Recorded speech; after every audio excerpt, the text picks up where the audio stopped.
E aí pessoal, estou de volta aí com a segunda parte do vídeo sobre CLT, né? Um pouquinho atrasado, mas cheguei. Bom pessoal, para quem não acompanhou o primeiro vídeo, esse daqui já é o segundo, então assista no meu canal lá o primeiro. Eu coloquei aqui alguns pontos, tá, da CLT, se é que nosso congresso já não acabou com ela, mas alguns pontos importantes para você que é técnico de segurança, né, ficar atento aí com relação à sua empresa onde você trabalha. E para quem está começando agora, né, que ainda não tem experiência, segurança do trabalho, são muitas leis, normas, legislações. Então, eu coloquei alguns pontos que eu acho importante aqui que vocês saibam. Não que só o que eu coloquei nos dois vídeos é importante da CLT. Você vai ter que pegar a CLT lá e dar uma lida lá. Mas se atentem ao que eu coloquei aqui no primeiro vídeo e no segundo, tá? E até mesmo eu me surpreendi com algum deles, né? Por isso que eu falo, esses vídeos que eu faço não é só vocês que aprendem não. Eu também aprendo porque eu acabo tendo que ler sobre o assunto para poder montar a palestra e eu acabo também aprendendo isso daí. É uma troca de experiências. Para quem acompanha o vídeo, para quem acompanha o canal, já é inscrito, fiquem ligados aí que eu fechei uma parceria nova, né? E vou lançar alguns vídeos sobre NR12 bem práticos do dia a dia da segurança do trabalho e itens específicos que eu mesmo não tive no meu curso de formação. E eu tive dificuldade aí quando eu acabei me deparando com essas situações na empresa. Então são vídeos de NR12 bem específicos que vocês vão gostar, vão servir muito. Já em breve eu já vou lançar eles. E também vou lançar um vídeo, tá, referente a trabalhos abaixo de zero, né, temperatura abaixo de zero, legislações, EPIs. Eu vou falar um pouquinho sobre câmaras frias principalmente, né? Imagine você que sai aí seu primeiro emprego e tem uma câmara fria, onde o trabalhador trabalha a 30 graus negativo, né? E aí, o que você tem que fazer, né? Então, vamos lançar um vídeo sobre câmaras frias também. Tem bastante novidade para aparecer no canal aí. Pessoal, continuando aqui alguns pontos da CLT que eu já coloquei no primeiro vídeo, a gente vai começar aqui falando um pouquinho sobre itens específicos das mulheres, né? Que é uma força muito importante de trabalho. E aqui eu coloquei alguns tópicos importantes. Primeiro deles, pessoal, deixar de manter no local apropriado onde seja permitido a empregada guardar sob vigilância e assistência os seus filhos no período de amamentação em estabelecimentos onde trabalhem pelo menos 30 mulheres, tá, com mais de 16 anos de idade, né? Pô, Fabiano, mas aonde é que está essa informação? Está no artigo 389 da CLT, tá? Os estabelecimentos em que trabalhem pelo menos 30 mulheres com mais de 16 anos, tá, de idade terão um local apropriado onde seja permitido às empregadas guardar sob vigilância e assistência seus filhos nesse período aí de amamentação. Seria como se fosse uma creche, né, dentro da empresa. Então, essa situação está também na CLT. Tá? Outro ponto referente às mulheres seria manter a mulher em atividade no período legal de proibição de trabalho antes e depois do parto de idade. Ou seja, a mulher tem as licenças obrigatórias que nós temos que se atentar, né, para que a empresa não acabe burlando isso daí, né, e acabe gerando um prejuízo para o empregado coloca a empresa no pau, né, aciona na justiça, né. Artigo 392 da CLT. A empregada gestante tem direito à licença maternidade aí de 120 dias, tá? Sem prejuízo do empregado e do salário, tá? Outro item importante, deixar de garantir à empregada transferência de função quando as condições de saúde da gravidez, né, obrigarem ela a mudar. Ou seja, resumindo isso daqui, imagine que a nossa funcionária está gestante, né, e devido à gravidez ela não pode mais fazer alguns tipos de esforço físico, né, ela não pode mais desempenhar aquela atividade, ou seja, ela tem que ser remanejada para um outro local para executar uma outra atividade, tá? Que não prejudique aí, né, a sua gravidez. E o artigo 392 fala isso daí pra gente, né? Transferência de função quando as condições de saúde o exigirem, assegurando a retomada da função anteriormente exercida logo após o retorno de trabalho. Ou seja, se ela se afastou daquela função, foi remanejada, após a gravidez, após a sua licença, quando ela voltar, ela volta a executar as suas atividades normais aí, tá? Outro ponto importante, deixar de garantir à empregada dispensa de horário, tá, de trabalho pelo tempo necessário para a realização de pelo menos 6 consultas médicas aí nesse período de gravidez. Tá? Então muitas vezes a empresa quer descontar, ou quer que a empregada compense, a funcionária compense, mas ela tem direito, por lei, de 6 saídas, aí, 6 consultas médicas, desde que comprovadas, lógico. Artigo 392. Dispense do horário de trabalho pelo tempo necessário para a realização de no mínimo 6 consultas médicas aí ou exames complementares. Tá na legislação trabalhista isso daí, tá? Bom, pessoal, continuando aqui falando um pouquinho sobre as mulheres ainda. Deixar de conceder repouso remunerado de 2 semanas em caso de aborto não criminoso. Isso é um item que eu falei para vocês lá no comecinho do vídeo, que eu mesmo não sabia, né? Nunca tinha nem lido isso daí. Ou seja, se a mulher perdeu a criança e não foi um aborto criminoso, ela tem direito aí a 2 semanas aí de descanso. Artigo 395. Em caso de aborto não criminoso comprovado por atestado médico oficial, a mulher terá um repouso remunerado de 2 semanas, ficando assegurado a ela o direito de retornar à função que ocupava antes do afastamento. Tá? Isso daí também, né, muito bacana. Quando você começa a pegar as normas, as legislações para ler, você acaba se atentando a algumas coisas aí que você até então não sabia. Outra situação, pessoal, deixar de conceder à mulher durante a jornada de trabalho 2 descansos especiais de meia hora cada um para poder fazer a amamentação da criança. Tá no artigo 396 essa informação. Para amamentar o próprio filho até que este complete 6 meses de idade, a mulher terá direito aí, tá, durante a jornada de trabalho de 2 descansos de meia hora, até a criança completar 6 meses.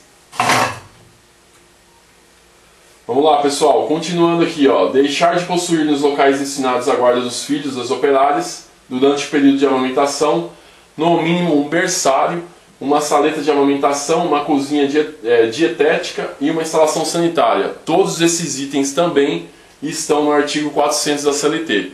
Então, para quem não sabe, dá uma olhadinha lá e lê isso daí.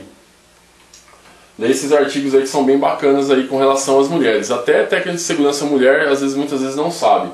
Tá? Descontado o salário do empregado, valor referente ao vestuários, equipamentos e outros acessórios fornecidos e utilizados no local de trabalho. Pessoal, esse tipo de coisa a gente não pode descontar.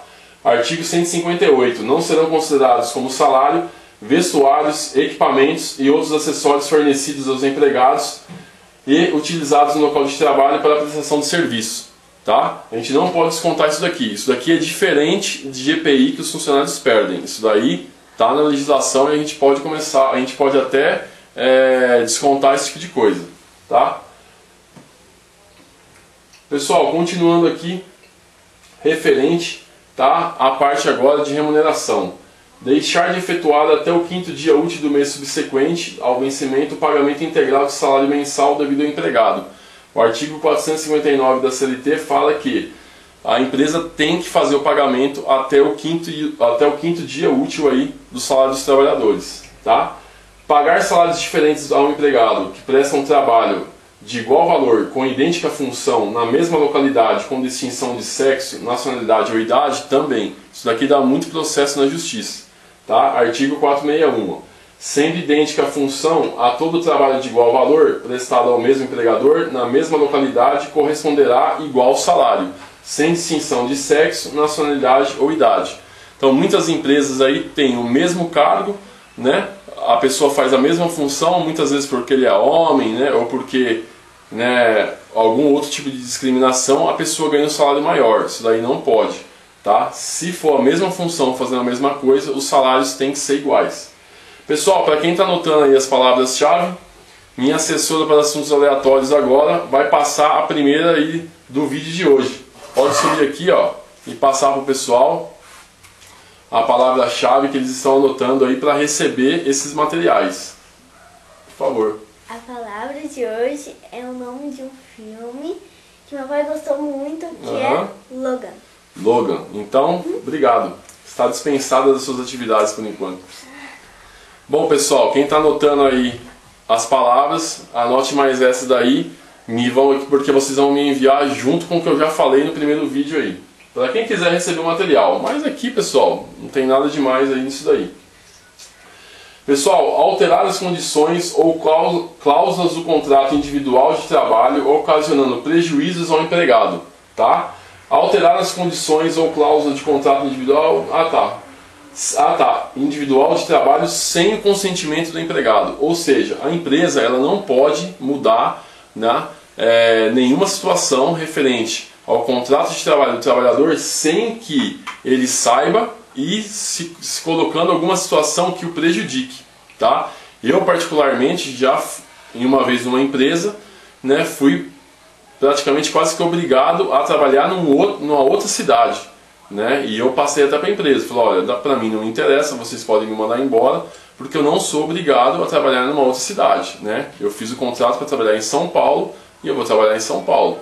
Então, são alguns direitos aí que vocês têm que ficar espertos para que não haja aí, né, ações trabalhistas e acabe prejudicando a empresa.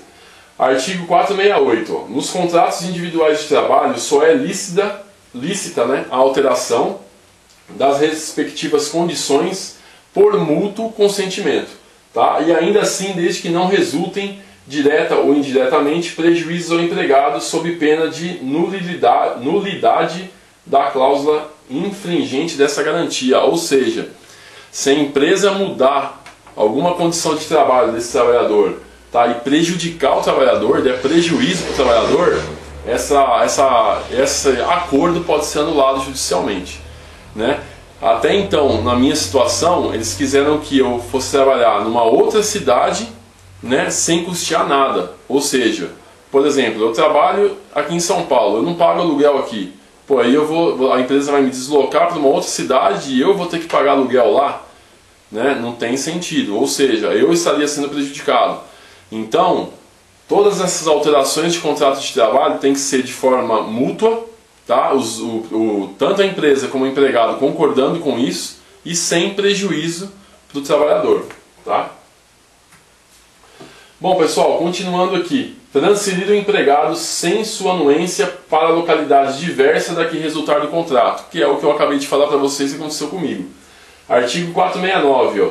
Ao empregador é vedado, ou seja, proibido, tá, transferir o empregado sem a sua anuência, ou seja, sem o seu consentimento, sua aprovação, né, para a localidade diversa da que resultar do contrato, não se considerando transferência a que não acarretar necessariamente a mudança do seu domicílio. Ou seja, no meu caso, né, eu não teria como vir e voltar para minha casa todo dia, então teria aí essa mudança de domicílio, né? Deixar de efetuar o pagamento das despesas resultantes da transferência do empregado. A empresa tem que pagar a transferência do empregado caso ele aceite essa transferência. Artigo 470. As despesas resultantes da transferência correrão por conta do empregador. Tá na CLT isso daí, tá? Pessoal, transferido o empregado por necessidade de serviço para a localidade diversa da que resultar do contrato, sem o pagamento suplementar de no mínimo 25% do salário. Ou seja, mesmo que haja aí, né, o acordo mútuo, a empresa, quando mudar esse empregado de cidade, de localidade, ela tem que pagar 25% de aumento no salário do trabalhador. Artigo 469. Em caso de necessidade de serviço, o empregador poderá transferir o empregado para a localidade diversa da que resultar do contrato, tá? Não obstante as restrições do artigo anterior, mas nesse caso ficará obrigado, ou seja, é obrigatório, tá, a um pagamento suplementar nunca inferior a 25% dos salários, tá, que o empregado percebia naquela localidade, enquanto durar a situação. Ou seja, enquanto o trabalhador estiver nesse local de transferência, ele tem que receber pelo menos 25% de aumento no salário aí, tá? Bom, continuando aqui, um outro ponto importante da CLT, né, da fiscalização, autuação e imposição de multas, deixar de possuir o livro de inspeção do trabalho aprovado pela portaria ministerial. Ou seja, você chegou na empresa, a empresa tem que ter esse livro preto aqui, né, famoso conhecido como livro preto, que é o registro de inspeção do trabalho. Se um auditor fiscal do trabalho for a sua empresa, ele vai solicitar esse livro para que ele vai evidenciar ali, né, vai escrever as considerações dele lá. Artigo 628. Ó, ficam as empresas obrigadas a possuir o livro intitulado Inspeção do Trabalho, cujo modelo será aprovado por portaria ministerial. Pessoal, esse livro aqui é bem simples, tá? Então, se você não tem na sua empresa, é só ir na papelaria e falar, olha, eu quero comprar aquele livro do Ministério do Trabalho, Inspeção do Trabalho. Toda papelaria tem isso daí, tá? Não é nenhum bicho de 7 cabeças, não. Mas muito técnico de segurança esquece. Principalmente quando está começando na carreira agora, né? Muitos detalhes aí para se atentar.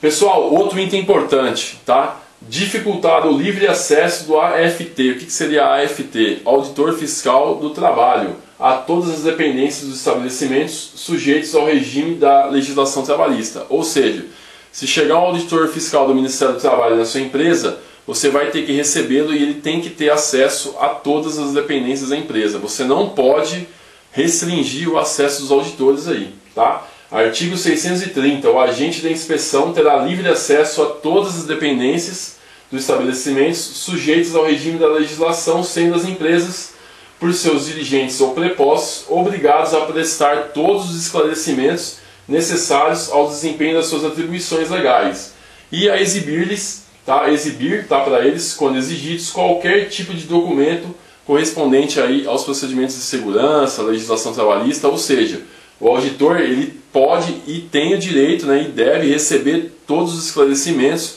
e as documentações que ele julgar necessários aí, tá? Para isso que nós estamos lá, tá certo?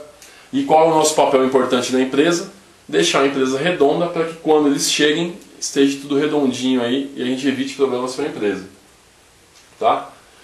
Bom, pessoal, um item importante aqui, ó, dificultar o livre acesso dos auditores a todas as dependências dos estabelecimentos sujeitos ao regime de legislação trabalhista, deixar de prestar aos auditores fiscais aí os esclarecimentos necessários, deixar de exibir, quando exigido, qualquer tipo de documento a esses auditores. Tá? O que pode acontecer? Né? O agente da inspeção, tá? Ele terá livre acesso a todas as dependências dos estabelecimentos, tá? E quando ele exigir a documentação, é obrigatório, pessoal, tá? O fornecimento para ele. Ele pode até autuar a empresa caso ele seja barrado aí nas suas funções. Tomem cuidado com isso daí, tá?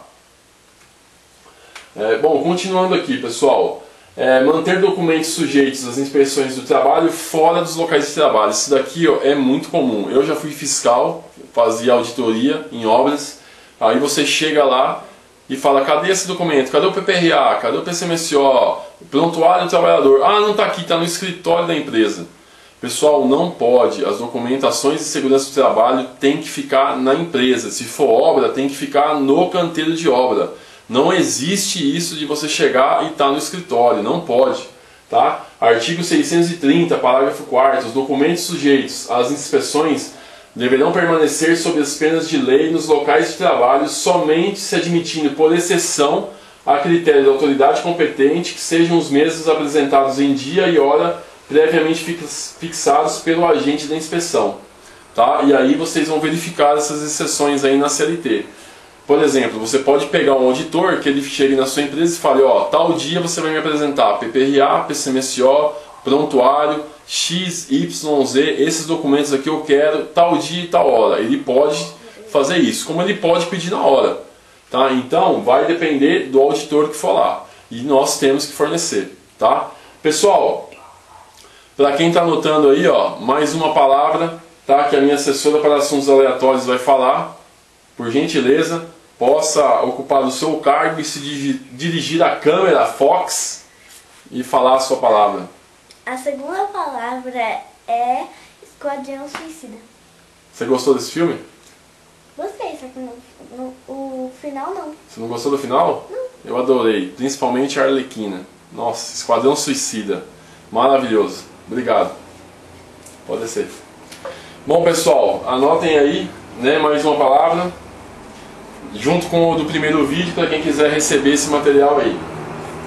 Pessoal, deixar de efetuar o pagamento do 13º salário até o 20º dia de dezembro de cada ano no valor legal. Tá? Lei 4.749 de 65, artigo aqui número 1, a gratificação salarial instituída pela lei número 4.090 de 62 será paga pelo empregador até dia 20 de dezembro de cada ano.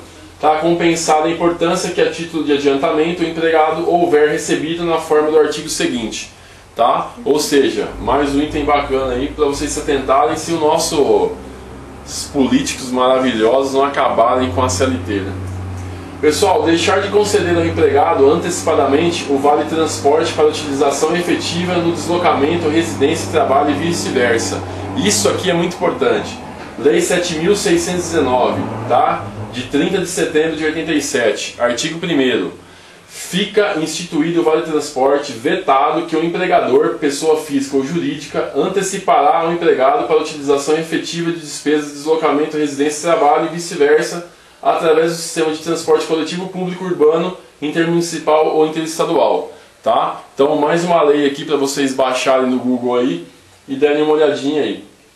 Tá? Continuando aqui, pessoal.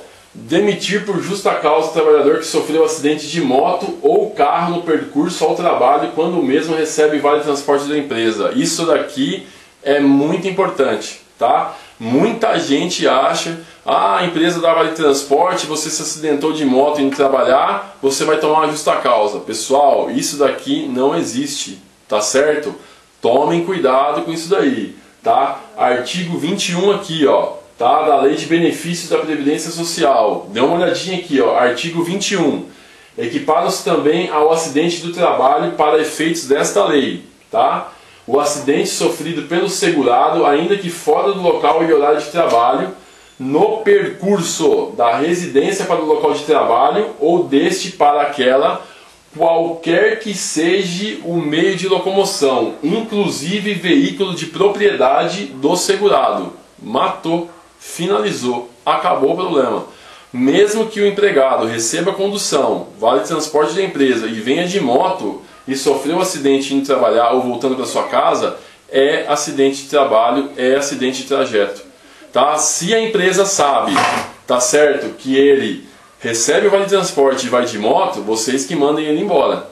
Tá? Pague os direitos, mandem embora, tá? Ou faça alguma outra forma aí. Mas a empresa alegar que eu dava vale de transporte, ele veio de moto, de bicicleta, de carro, não interessa, tá? Tá bem específico aqui, ó, qualquer que seja o meio de locomoção do trabalhador, até veículo de propriedade do trabalhador. Então, esse papo de que se o trabalhador recebe passe, recebe vale de transporte e se acidentou de moto e vai ser mandado por justa causa, pessoal, isso aí não existe. Qualquer advogado, tá certo, reverte essa situação aí na justiça. Tá? Bom, pessoal, continuando aqui, ó, deixar de depositar mensalmente o percentual referente ao FGTS, isso aqui é muito importante. Lei 8.036, artigo 23, tá? Constitui infrações para efeito dessa lei não depositar mensalmente o percentual referente ao FGTS. A empresa não tem que depositar anualmente, é mensalmente, tá? Pessoal, continuando aqui. Bom, finalizamos aí mais uma apresentação. Eu espero que vocês tenham gostado. Lembrando para vocês que isso daqui são só alguns pontos que eu coloco. Aqui está o meu e-mail, tá, pessoal? O pessoal fica colocando no comentário do vídeo qual que é o meu e-mail. Tá aqui, ó, tá no último slide, tá? Para quem, ó, bombeirofox93@gmail.com. Pessoal, esse aqui foi alguns pontos que eu coloquei para vocês da CLT, que eu acho importante que vocês saibam. Por quê? O foco, tá, do canal é passar informações práticas do dia a dia dos profissionais de segurança, bombeiros, socorristas, meio ambiente, tá? Então, lembrando mais uma vez, esses pontos não são só esses pontos que eu coloquei os importantes, tá? A CLT é gigantesca. Eu coloquei alguns aqui que são os que dão mais processos trabalhistas, na minha visão, que dá mais problema, tá? Espero que vocês tenham gostado, tá? E fiquem ligados aí que eu vou ter vídeos sobre câmera fria, sobre NR12, muito bacana. Quer dar tchau, pessoal? Dá tchau? Não? Não quer dar tchau? Pessoal, aqui, ó, o canal é bem caseiro. Por que ela aparece? Por que o caminhão do gás aparece? Porque a minha proposta de canal é diferente. Não tem nada montado, editado. É um bate-papo. É como se a gente estivesse numa mesa de bar, batendo um papo ali. Família mesmo, tá? Espero que vocês gostem do formato, para quem nunca viu, e aquele abraço aí. Fui!